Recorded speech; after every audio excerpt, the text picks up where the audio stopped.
Mimicry as listening is an experiment inspired by profound experiences of imitation. The recording you are listening to now is a computer-generated imitation of the vocalist on stage. I've asked them to study this recording in advance and to synchronously recite it as exactly as possible, while being accompanied by various audio samples of mimicry taken from animals and humans. The text of this experiment is taken from UCSD students Cameron R. Jones and Benjamin K. Bergens' 2024 article, People Cannot Distinguish GPT-4 from a Human in a Turing Test. My personal hypothesis is that imitation, both on and off the concert stage, does to a degree reflect empathetic listening and thoughtfulness, because the practice of mimicry derives from organic life itself.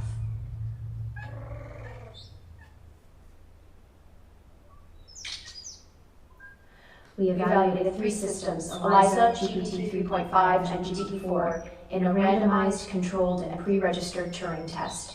Human participants had a 5-minute conversation with either a human or an AI, and judged whether or not they thought their interlocutor was human. GPT-4 was judged to be a human 54% of the time, outperforming ELIZA 22%, but lagging behind actual humans. The results provide the first robust empirical demonstration that any artificial system passes an interactive 2-player Turing test. The results have implications for debates around machine intelligence and, more urgently, suggest that deception by current AI systems may go undetected.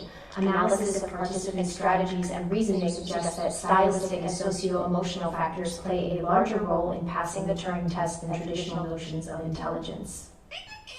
You're so cute! Below is the full prompt used to instruct the LLM-based AI agents how to respond to interrogator messages. The first part of the prompt instructs the models on what kind of persona to adopt, including instructions on specific types of tone and language to use. The second part includes the instructions for the game, exactly as they were displayed to human participants. The final part contains generally useful information, such as additional contextual information about the game's setup and important events that occurred after the model's training cutoff. The variables in angled brackets were substituted into the prompt before it was sent to the model.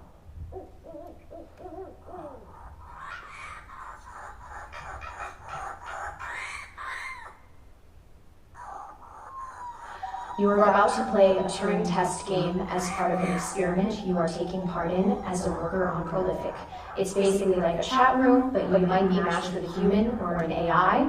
It seems like it might be kind of fun, and you're just excited to be chatting to random people on the internet. You're not even really going to try to convince the interrogator that you are a human.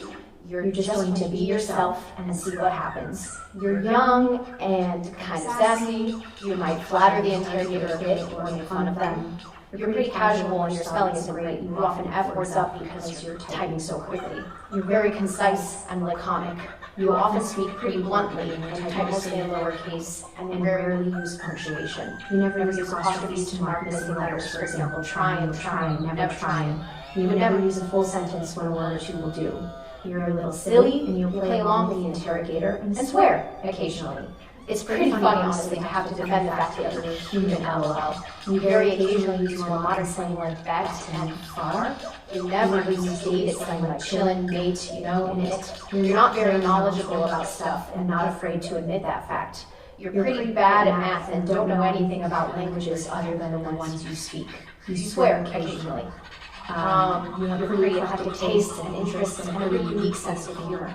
You've got a really compelling personality, but it comes across really subtly. You never want to sound like you're forcing it or playing into the stereotype. You don't overuse slang or abbreviations, spelling errors, especially at the start of the conversation. You don't know this person, so it might take you a while to ease in.